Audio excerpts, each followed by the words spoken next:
श्रुतिस्मृतिपुराणानाम् आलयं करुणालयं नमामि भगवत्पाद शंकरं लोकशंकरम. वेदांत सार विषयाची चर्चा आपण करतोय. काल आपण अधिकारी या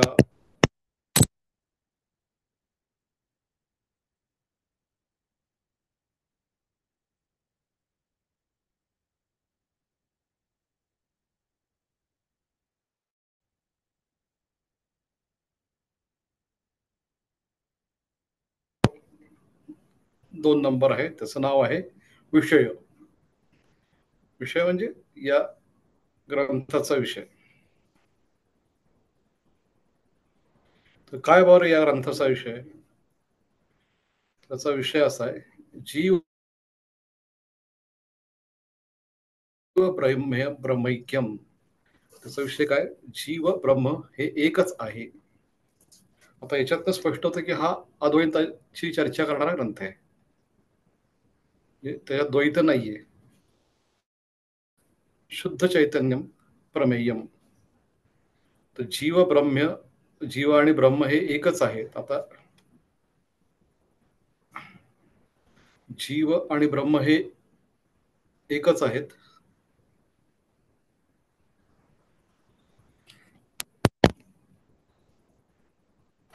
इथे काहीतरी मला समस्या येते. आपल्याला दिसतंय का किंवा ऐकू येतंय का व्यवस्थित?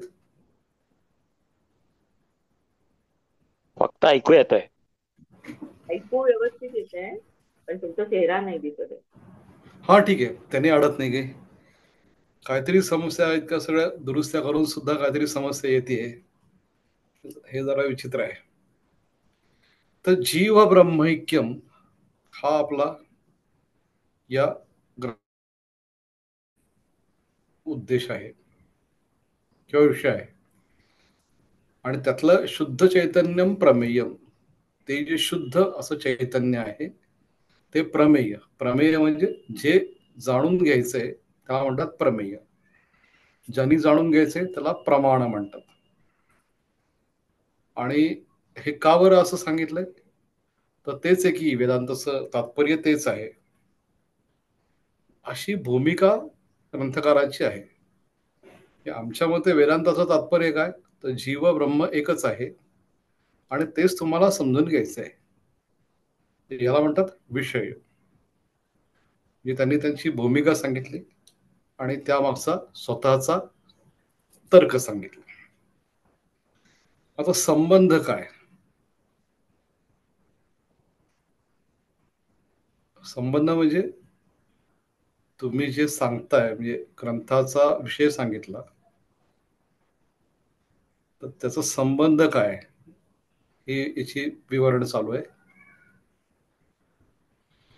तर त्याचं संबंध सांगितलंय. तद ऐक्य प्रमेय असतं. ते जे काही प्रमेय आहे ऐक्य नावाचं, त्याचा आणि ते समजावून सांगणारी जी उपनिषद वगैरे वगैरे जी काही प्रमाण, आपण वेदांची व्याख्या पाहिली की वेदांत नाम उपनिषद प्रमाणम. तर ही वेदांताची जी उपनिषदासारखी जी प्रमाण आहेत त्यांचा एकमेकांशी संबंध काय? तर बोध्य बोधक भाव हा. आता इथे प्रमेय काय आहे, काय जाणून घ्यायचंय? जीव आणि ब्रह्म ऐक्य म्हणजे शुद्ध चैतन्य हे प्रमेय आहे. आणि प्रमाण त्याची कोण आहेत? उपनिषद प्रमाणम. तर त्यांचा बोध्य बोधक भाव आहे. बोध्य म्हणजे ज्याचा बोध करून घ्यायचा आहे ते, आणि बोधक म्हणजे जो बोध करून देतो, ती वस्तू, ती व्यक्ती, जो बोध करून देतो तो बोधक. बोधम करोति इति बोधकः. या दोन गोष्टी आपल्या अनुबंध चतुष्टयातल्या आता 3 झाल्या. अधिकारी कोण ते कळलं, विषय कळला. आता हा यांची भूमिका काय आहे? तर जीव ब्रह्म एकच आहे आणि आमच्या मते वेदांताचं ते तात्पर्य आहे. आता आपण इथे रामानुजाचार्यांचं भाष्य पाहिलं किंवा मला नुकतंच कोणतरी सांगितलं की वेदांत सरनावाचा द्वैत वेदांताचा पण एक ग्रंथ आहे. मी पाहिलेला नाहीये, तथापि असू शकेल, म्हणजे माझ्या वाचनात काही आलेला नाहीये.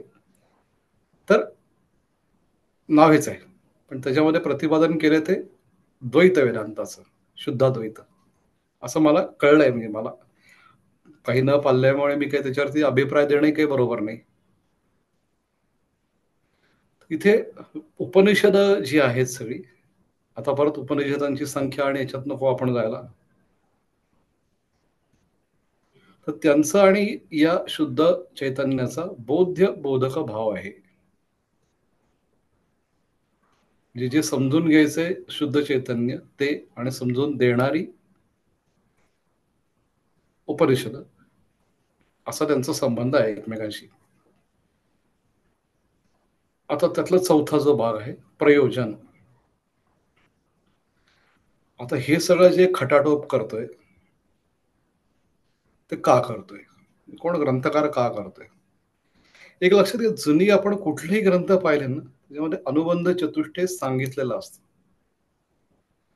म्हणजे अगदी आत्तापर्यंत असे, म्हणजे गेल्या 2 पिढीत, एका पिढीतले सुद्धा, म्हणजे मला ज्यांनी शिकवलंय अशा यांनी सुद्धा जे काही लिहिलंय त्यात प्रस्तावना करताना त्यांनी हे मी काय सांगतो हे आधी सांगितलेलं आहे. म्हणजे असं काहीतरी काय चमत्कृती म्हणा किंवा असं एकदम काहीतरी त्याच्यात नाहीये. काय सांगितलेलं आहे याची स्पष्ट कल्पना दिलेली.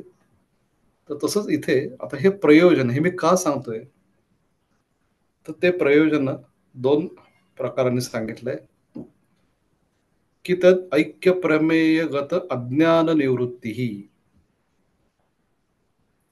तर ऐक्य हे जे काही प्रमेय आहे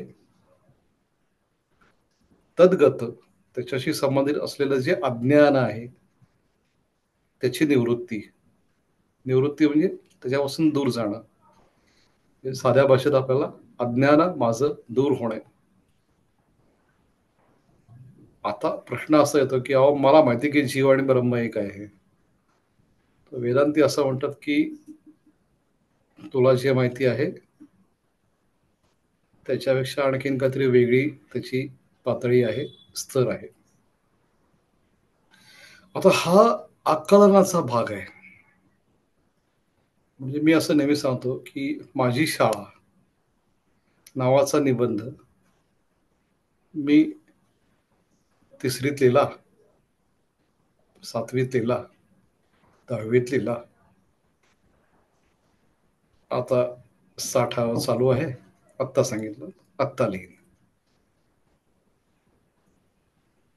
तर मला त्यावेळेला जी माझी शाळा समजली त्या काळचं माझं आकलन,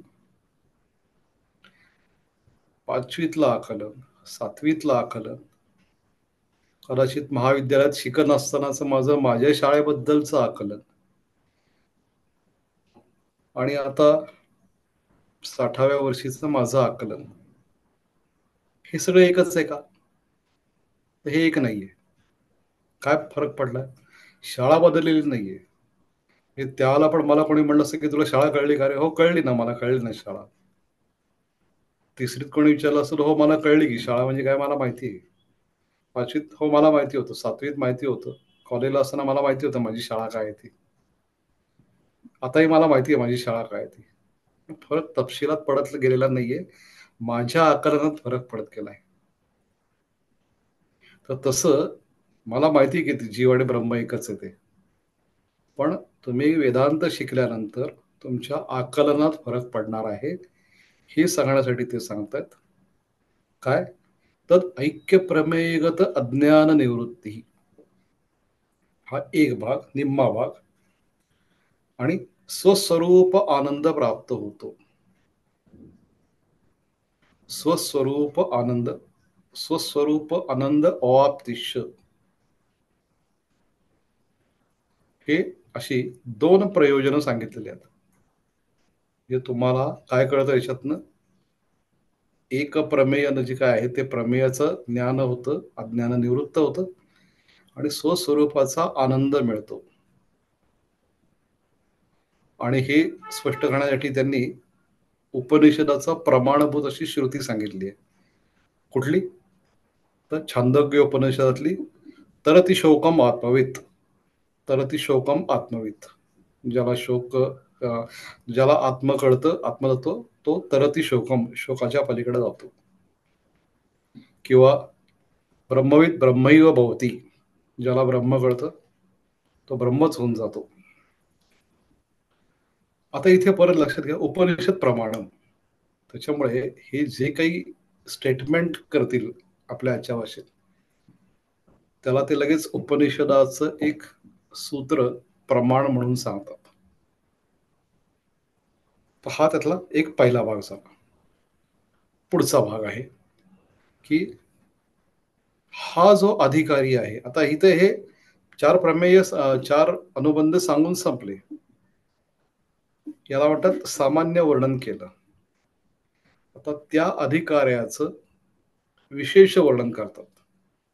सामान्य म्हणजे कॉमन आणि विशेष म्हणजे स्पेसिफिक. हे परत तांत्रिक शब्द आहेत. न्यायशास्त्रातले, आम्ही आयुर्वेदातले लोक पण वापरतो. पण सामान्य एक कॉमन असतं आणि स्पेसिफिक काहीतरी असतं, त्याला म्हणतात विशेष. काय विशेष आपण म्हणतो ना, तसंच चाललंय आपलं आयुष्य, पण आज काय विशेष, किंवा जेवायला काय विशेष आहे. म्हणजे रोजचं वरण भात भाजी पोळी हे सामान्य झालं. आज काय विशेष, तर विशेष म्हणजे काहीतरी वेगळे पण आणि अनकॉमन किंवा स्पेसिफिक काहीतरी. तसं इथे आता हा अधिकारी कसा, तर याने मुळात सांगायचंय काय, गुरुम उपसृत्य तम अनुसरती, हे तिथलं सांगितलंय. आता इथे गुरुम उपसृत्य, गुरुकडे जाऊन, तम अनुसरती, त्याचं अनुकरण करतो. आता इथे करतो असं सांगितलेलं असलं तरी त्याचा वेदामधल्या वाक्यांचा अर्थ करताना करावे, त्याने, या अधिकाऱ्याने गुरुचे अनुसरण करावे. आता हे परत एक सामान्य विधान झालं की त्याने काय करावे, अयम अधिकारी तम अनुसरती, हे सामान्य एक विधान केलं. पण त्याची काही विशेषणं सांगितलेली आहेत. तो कसा अधिकारी आहे, जन्म जनन मरणादी संसारा नलसंतप्तो दीप्त शिरा जलराशीम इव, म्हणजे तो कसा अधिकारी आहे, जो संसाराच्या जन्ममरणाच्या संसाराने त्याच्या तापाने तापलेला आहे. जनन मरणादी संसार अनल संतप्तो, अनल म्हणजे अग्नी, त्या अनिलाने संतप्त, तप्तच्या वरची आणखीन एक छटा आहे संतप्त. तर त्यांनी कसं जावं गुरुकडे, दीप्त शिरा, आपण म्हणतो व्यवहारात डोकं भणाणलंय, डोकं गरम झालंय. तर डोकं गरम झालंय अशा पद्धतीने एखादा माणूस जसा पाण्याकडे पाहतो, तशा पद्धतीने त्याने गुरुकडे जावं. म्हणजे डोकं गरम झालेला माणूस जसा त्या जलराशीकडे तळ्याकडे पाहतो, की कधी एकदा त्याच्यात जाऊन डोकं नाही तर किमान अंग तरी बुडवतो, का तो सूर्याचा चटका मला सहन होत नाहीये. आता इथे परत थोडीशी सूचना द्यायची असं नाही म्हणता येत आपल्याला, कारण हे काही काव्य नाहीये. पण ह्याच्याकडे एक उपमान म्हणून पाहायचं आपण, की इतका गरम झालेला माणूस ज्या पद्धतीने त्याच्या बरोबर विरुद्ध गोष्टीची, जे गरम झालेला माणूस शीत अशा जलाची, आणि ते जलाचा स्वभाव कसा आहे, आल्हाद देणे हा पाण्याचा स्वभाव आहे. मी तो थंडी तो काय सावलीची अपेक्षा करतो असं नाही शब्द वापरला इथे, तो पाण्याची अपेक्षा करतो. कारण त्या आगीला विझवणारं पाणी आहे, आणि नुसतं ते विझवत नाही, तर ते आल्हाद पण देतं. अशा पद्धतीने त्याने गुरुकडे जावं. जाताना पण तो कसा गुरु, आणि हे सांगितलंय, तर श्रोत्रियम ब्रह्मनिष्ठम गुरुम उपसृत्य तम अनुसरती. एक थोडासा राहून गेलं. जलराशी मिव उपहार पाणी, हातात काहीतरी उपहार घेऊन जावं. एक असा संकेत आहे गुरुकडे जाताना, अशी एक यादी आहे की यांच्याकडे जाताना रिक्त पाणीर न पश्येत, रिकाम्या हाताने कधी जाऊ नये. आपले आचार्य असतील, गुरु असतील, धार्मिक गुरु असतील, रिकाम्या हाताने कधी जाऊ नये. तर याच्या परत वेगवेगळ्या छटा असतात बरं का. म्हणजे रिकाम्या हाताने म्हणजे आपण रिकामा हात हा कधी फळं नेतो, कधी बर्फी नेतो, कधी पेढे नेतो, कधी आणखीन काय नेतो, वस्त्र देतात. आपल्या महाराष्ट्रामध्ये बऱ्याच ठिकाणी पद्धत अशी की एखादं फळ घेऊन जातो आपण. पण कर्नाटकामध्ये मी असं पाहिलं की 2 फळं घेऊन जातात. म्हणजे ते केळी नेतील असं नाहीये, पण 2 नारळ नेतील, 2 सफरचंद नेतील. आंबे सुद्धा डझनभर नेत नाही, 2च नेतील.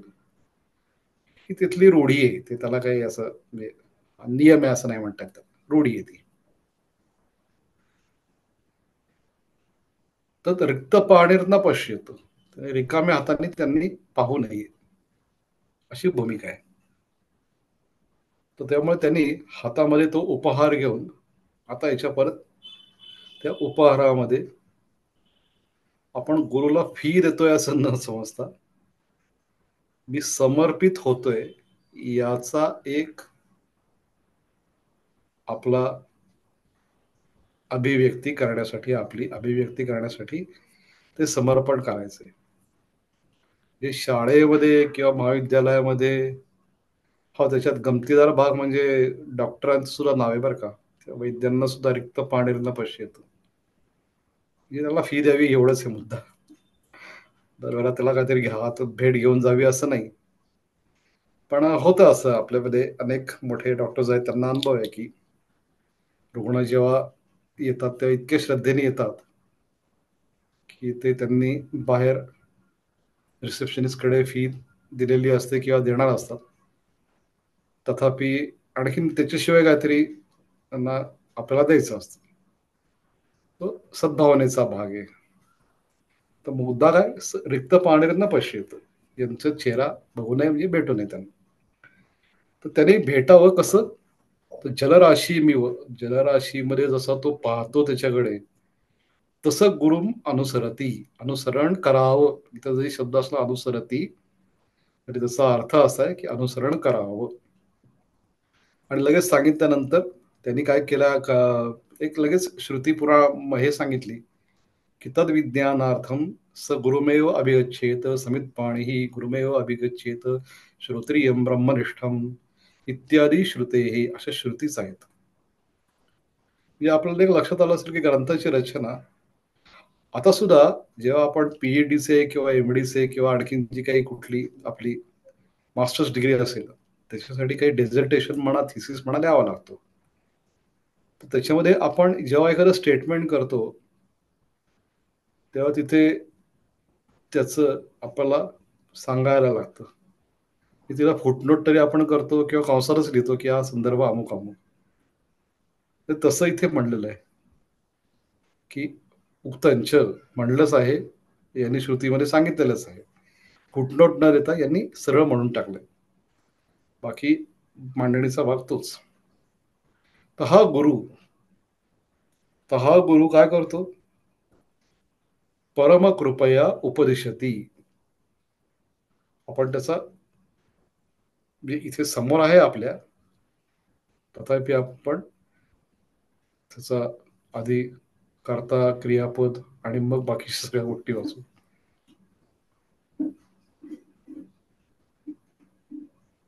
वाक्याची रचना जी असते त्याच्यामध्ये आपण आधी चा अन्वय करून घेऊयात. तर तो जो गुरु आहे, स गुरु हा करता, परम कृपया उपदिशती, एनम म्हणजे या उत्साही शिष्याला उपदिशती. पण त्याचं वर्णन केलंय कसं, अध्यारोप अपवाद न्यायेन एनम उपदिशती.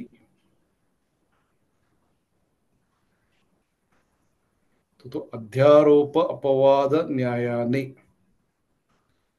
आता न्याय म्हणजे काय? मॅक्झिम्स, काही नियम असतात ना आपल्याकडे, वर्षानुवर्ष रूढ झालेले अशा काही गोष्टी असतात, त्याला म्हणतात न्याय. समजून देण्यासाठी तो नियम म्हणजे त्याला असं काही काय विधी नियम नसतो, म्हणजे लॉ नसतो, पण न्याय त्याला म्हणतात. म्हणजे कसं, बळी तो कानपिळी. आता हा काय कायद्याचा नियम नाहीये, पण आपण व्यवहारामध्ये वापरतो की अरे तो दादानी मला मारलं, बळी तो कानपिळी होणारच की असं.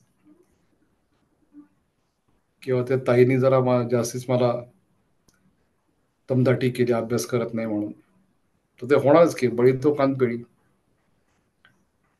तर हे असे बरेच न्याय आपल्याकडे असतात, आपण येता आता वापरत असतो ते. जुन्या काळातल्या आपल्या आज्या, म्हणजे माझ्या आजी किंवा, तर त्यांच्या तोंडी हे येता आता न्याय असायचे. तर तसं ते इथं सांगतायत की परमकृपया, परमकृपा. आता हा परम हा फार वरच्या दर्जाची, म्हणजे काय म्हणत, ग्रेड 1, ग्रेड 2, ग्रेड 3, एकदम टॉप लेवलची कृपा करून, कृपया अध्यारोप अपवाद न्यायेन एनम उपदिशती. तो आता इथे तो उपदेश करतो असा त्याचा अर्थ. तो गुरु, गुरु उपदेश करतो. आता हे स्टेटमेंट केलं, स्टेटमेंट केल्यानंतर परत त्याचं सांगणं आलं की त्याला काही आहे का बाबा, तुम्हाला हे आहे का, त्याच्या काही एन्डॉर्स करायला काही आहे का. मग इथे मुंडकोपनिषदातली ती श्रुती सांगितली, तस्मै स विद्वान उपसन्नया सम्यक प्रशांत चित्ताय शमान्विताय येनाक्षरम पौरुषम वेद सत्यम प्रोवाच ताम तत्वतो ब्रह्मविद्याम इत्यादी श्रुते हे. इत्यादी श्रुते हे, इत्यादी श्रुती आहेत, त्याच्या आधारे आम्ही म्हणतोय. आता याच्यामध्ये काय सांगितलं, विषय काय हे आपण पाहिलं, संबंध काय हे आपण पाहिलं, प्रयोजन काय हे पाहिलं. तिथे जे टॉपिक सुरू केला होता त्याला म्हणतात अधिकरण. आपण ज्याला इंग्लिशमध्ये टॉपिक म्हणतो, त्याचं संस्कृत नाव आहे अधिकरण. अधिकरण म्हणजे ते ज्याच्याविषयी चर्चा करायची ते, तर तो तिचा तो टॉपिक संपला. कुठला? अनुबंध चतुष्टय. आता त्याच्या पुढचा टप्पा सुरू झालाय. तर ते अधिकारी, गुरु, विषय याच सगळ्याच ते जे काही पुढची चर्चा आहे ती इथं सुरू झाली. म्हणून सांगतात की त्या अधिकाऱ्याने काय करावं, तर गुरुकडे जावं. कसं जावं ते सांगितलं. हातामध्ये काहीतरी उपहार घेऊन जावं, एक भाग. दुसरं त्याचं वर्णन केलं की तो किती व्याकुळ झालेला असला पाहिजे, आणि तो कसा व्याकुळ पाहिजे, म्हणजे असतोच तो होतोच की दीप्त शिरा जलराशी मीव. डोकं गरम झालेला एखादा माणूस जसा जलराशीकडे, तळ्याकडे, नदीकडे पाहिल, तशा पद्धतीने त्याने गुरुकडे जावं. जो जन्म मरण संसाराने तापलेला आहे, अनुदिनी अनुतापे तापलो रामराया, ही जी भूमिका रामदासांनी म्हणले. अनुदिनी रोजचा, अनुतापे वेगळ्या तापांनी, तापलो रामराया. मग पुढे त्यांनी वर्णन त्यांचं त्यांचं केलंय रामदासांनी, पण भूमिका तीच. तर तो गुरु हे असं गेल्यानंतर, पण तो गुरुचं वर्णन केलंय, जो श्रोत्रिय आहे आणि ब्रह्मनिष्ठ आहे. श्रोत्रिय म्हणजे श्रोत्रामध्ये ऐकणं अपेक्षित आहे. आता याच्यामध्ये दोन भाग, की ज्याने आता त्याला जी काही ग्रंथसंपदा होती ती ऐकायची होती, म्हणजे गुरुमुखातनं ऐकायची होती. त्यामुळे त्याने ज्यांनी ग्रंथ ऐकलेत, आणि तो श्रोत्रिय. आता याच्यामध्ये आणखीन एक गमतीदार भाग असा होता की खूप ऐकणं याचा अर्थ खूप पाठांतर करणंही अपेक्षित होतं. त्याच्यामुळे मी एक छोटीशी माझी गंमत सांगतो. माझे गुरुजी विद्यराज कोलटकर, त्यांना मला लक्षात आलं की हा इथे मीमांसा काहीतरी शिकतोय, पण जर थोडं याला आणखीन पॉलिशची गरज आहे. म्हणून ते मला म्हणले की मी तुला, म्हणजे त्यांनी ते असं मला बेसावर ठेवून एका ठिकाणी नेलं, एका गुरुजींकडे नेलं. पूर्ण बेसावत होतो मी. आणि तिथे गेल्यानंतर ओळख करून दिली की त्यांनी स्वतः नमस्कार केला, तर मी, मला माहिती नाही कोणाकडे गेलं, पण मी नमस्कार केला. त्यांनी सांगितलं, गुरुजी हा अमुक अमुक विद्या हा आहे, मीमांसा शिकतोय, त्याला जरा तुम्ही शिकवा. ते गुरुजी कोण हे मला कळायला काही हेच नव्हता, काही म्हणजे कळलंच नाही. ते गुरुजी म्हणले, बरं काय शिकता तुम्ही? म्हटलं ते अमुक अमुक एवढं शाबर भाष्य होतं परीक्षेला. ते म्हणले शाबर भाष्य होतं, बर म्हणा. तर म्हणा म्हटल्यानंतर मी जो दचकलो, मी सरांकडे पाहिलं. सर म्हणले, अरे ते सांगतात तुला म्हण, ते म्हण. तो शाबर भाष्य म्हणजे एवढा मोठा ठोकळा ग्रंथ आहे, म्हण काय, गंमत आहे काय? पण ते जे माझे गुरुजी होते, कैलासवासी दत्तात्रय शास्त्री तांबे, त्यांना असे अनेक ग्रंथ मुखोद्गत होते, कारण ते त्या पद्धतीने शिकलेले होते. गमतीचा भाग असा की ते म्हणले म्हणा, तर मी आपलं इष्टदेवता, कुलदेवता, स्थानदेवता, ग्रामदेवता जे कोण मला आठवल्या, त्यांना मनातल्या मनात नमस्कार करून म्हणायला सुरुवात केली. लोकेशु अर्थेषु प्रसिद्धाने पदारी वगैरे वगैरे त्याची 12 वाक्य म्हणली. सुदैवाने ते मला म्हणले, ठीक आहे, येऊ देत उद्यापासून. बाहेर पडल्यानंतर मी सरांना म्हणलं, काय हो सर, तुम्ही इतकं बेसावत मला पकडलं, म्हणजे मी किमान काहीतरी वाचून तरी आलो असतो ना. म्हणजे मला तेच पाहायचं होतं. उगाच मला सांगतोस की माझं हे वाचून झालंय, ते वाचून झालंय. खरंच मला पाहायचं होतं की किती वाचून झालंय. म्हणलं, असं आहे गुरुजी. ते सुटलो मी. त्यांनी 13वं वाक्य म्हणायला लावलं असतं तर माझी पंचायत झाली असती, कारण मला साधारणपणे एवढंच आठवत होतं. तो गमतीचा भाग.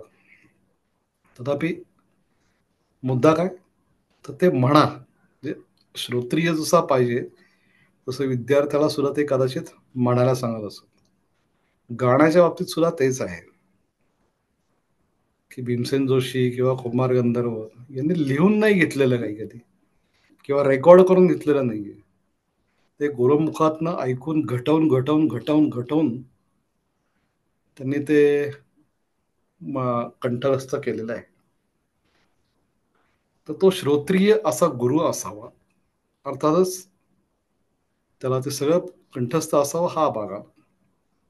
आणि तो ब्रह्मनिष्ठ असावा. ब्रह्मनिष्ठ म्हणजे काय, तो जे आपण ऐक्य म्हणतोय, ते जे ब्रह्म आहे वगैरे, जे काय आपण वेदांताची चर्चा करतोय, त्या वेदांताच्या चर्चेतला तो निष्ठा असावा.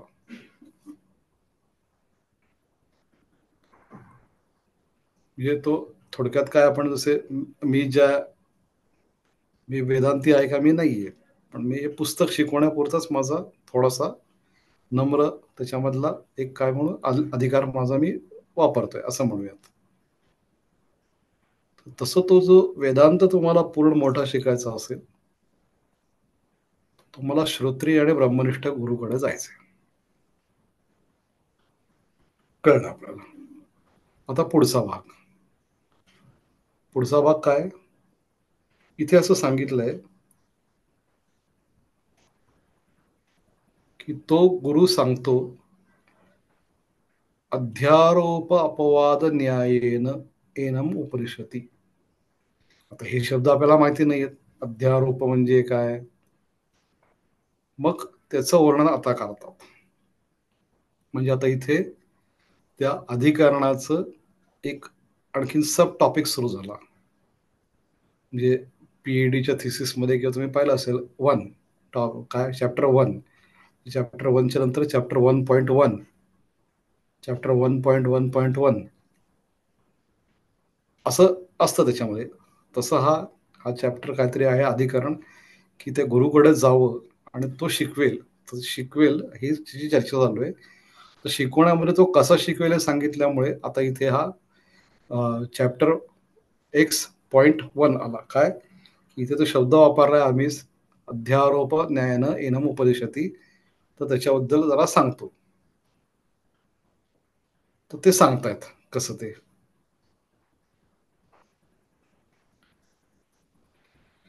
तर त्याचं वर्णन केलंय. असर्पभूतायाम रज्जौ, असर्पभूतायाम रज्जौ सर्पारोपवत. म्हणजे काय?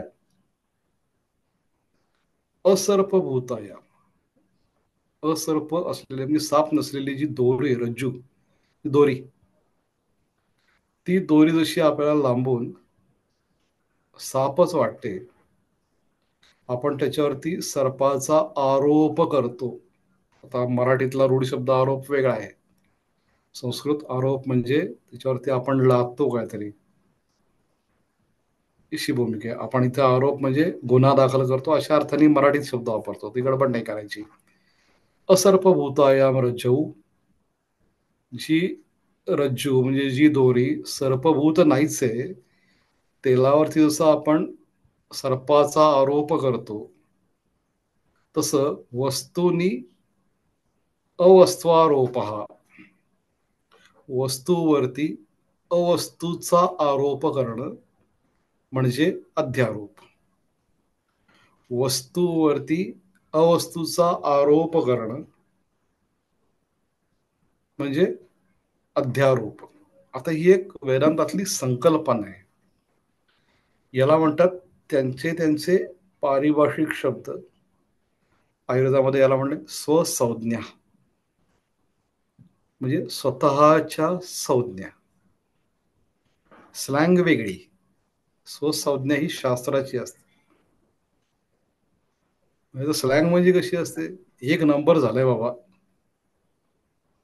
तर एक नंबर काय काय असं समजा, काय एखादा खेळ असेल, एक नंबर झाला, एक नंबर गाणं झालं, एक नंबर आंबा आहे, एक नंबर अमुक अमुक. तर ही सगळी स्लँग आहे, रूढ.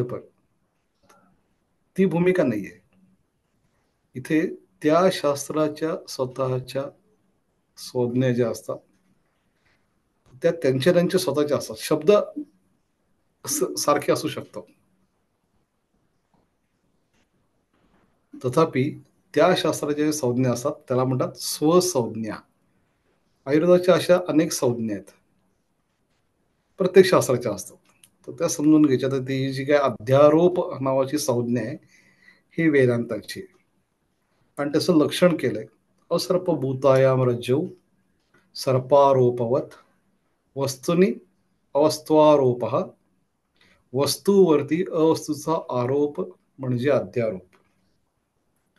आता हे आपल्याला अनुभव आपल्यालाही येतात. आपणही अवस्तूनी वस्तुआरोप करत असतो किंवा वस्तूवरती अवस्तूचा आरोप करत असतो. जसं ते आपण अशा आम्ही म्हणतो त्याला शुक्ती, रजत शुक्ती. पाहिल्यानंतर असं वाटतं शिंपला असतो तो, शुक्ती म्हणजे शिंपला, पण त्याची चकाकी अशी असं वाटतं की अरे वा, हे चांदीच आहे. तर तो रजत शुक्ती हा पण न्यायच आहे तसं. म्हणजे एकावरती दुसऱ्याचा आरोप, त्या शिंपल्यावरती आरोप केला आपण, काय हे चांदीच आहे असं. काव्यात तर आपल्याला भरपूर सापडतं. मुखचंद्र, चांदचा मुखडा, हे आपण त्यातला भाग पाहतो. तो सुद्धा एक आरोपच आहे. मृगजळ म्हणजे त्या काहीतरी हवेला आपण समजतो ते खरं आहे असं. तर तीच भूमिका इथे अपेक्षित आहे.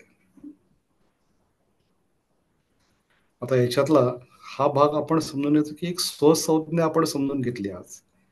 म्हणजे आपण काय काय पाहिलं त्याचं जरा थोडी उजळणी करूयात. की विषय, संबंध, प्रयोजन हे पाहून एक आपण अधिकरण संपवलं. आता त्या अधिकाऱ्याने गुरुकडे जावे, कसे जावे नम्रपणाने ते सांगितलं. गेल्यानंतर काय करावं, म्हणजे कशा भावनेतनं तो जातो हेही सांगितलं. गुरुची एक अर्हता सांगितली की तो गुरु कसा हवा ते सांगितलं. आणि ते केल्यानंतर तो गुरु जेव्हा परमकृपा करतो, म्हणजे जेव्हा जे करतो ते, तो अध्यारोप अपवाद न्यायाने आपल्याला शिकवतो. आता हे काय परत असं तो गुरुकडे का जायचं, पुस्तक वाचून कळत नाही का? तर ते पूर्वीच्या काळी काय होतं की सगळं लेखी नसल्यामुळे तोंडीच होतं. त्यामुळे स्वाभाविकच गुरुची गरज पडायची. विशेषतः काय होतं की जे ग्रंथात सांगितलेलंच नाहीये त्याला आमच्याकडे म्हणतात अनुक्त. की जसा माझा अभ्यास आहे की एड्स म्हणा, कॅन्सर म्हणा, याचं वर्णन आयुर्वेदाच्या ग्रंथांमध्ये असायची शक्यताच नाही ना. पण मग त्याचा आयुर्वेदाचा अभ्यास कसा करायचा, आयुर्वेदाने त्याचं निदान कसं करायचं, याला आम्ही म्हणतो अनुक्त विचार. किंवा चीज आहे, आईस्क्रीम आहे, वडापाव आहे, खातो तर रोज आपण. पण मग त्याचा आयुर्वेदीय अभ्यास कसा करायचा याला म्हणतात अनुक्त विचार. तर तो विद्यार्थ्यांना शिकवण्यासाठी गुरु लागतो. की ग्रंथात तर दिसत नाहीये पण मग कसा करू अभ्यास, करायला तर लागतं. पण आमच्याकडे पेशंट असतात ना वडापाव खाऊन, कधी कधी आमच्यासाठी पण घेऊन येतात. तर याला म्हणतात अनुक्त विचार. आणि कधी कधी लेशोक्त असतं, म्हणजे थोडक्यात सांगितलेलं असतं काहीतरी. आता इथे जसे आदी शब्द वापरलाय, तर आदी म्हणजे इत्यादी, म्हणजे मग कोण आदी, याची चर्चा करण्यासाठी आपल्याला गुरु लागतो. गुरुची महती मी वेगळी सांगायची गरज नाही. इथे फक्त ती श्रोत्रिय ब्रह्मनिष्ठ गुरु पाहिजे, ही त्याची अर्हता सांगितलेली आहे. आणि एक जाता आता आपण ज्याला स्पर्श केला ते त्याचं नाव आहे अध्यारोप. असर्पभूत अशा दोरीवरती केलेला सापाचा आरोप, तो अध्यारोप. आता याची विस्तृत चर्चा उद्या करूयात, आज थांबूयात.